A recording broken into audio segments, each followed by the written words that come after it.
这家伙现在嫉妒心大得很，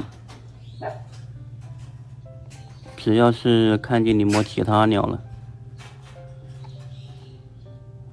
它就会在笼子里大喊大叫，想冲过去咬它。原来我只以为鹦鹉嫉妒心很强，没想到杜鸦也是。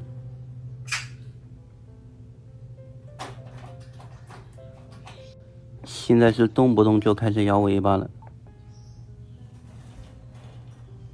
这个秃尾巴只能慢慢等换羽了。背上的换了一大半呢。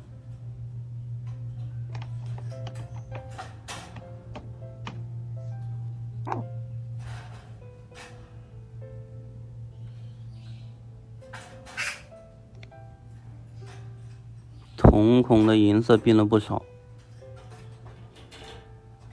已经不是当初的小朋友了。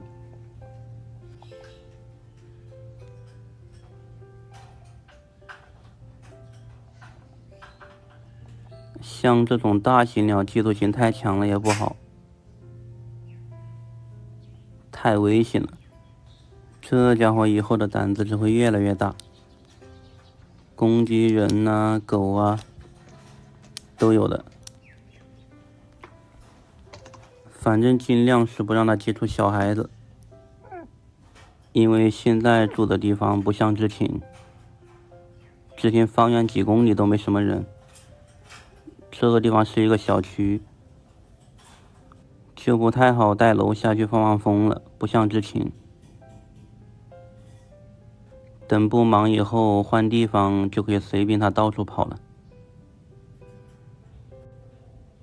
感觉换完的羽毛比之前的要厚多了，特别是喉部的真羽，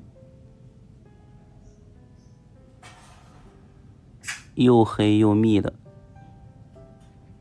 也不能说纯黑，应该是五彩斑斓的黑。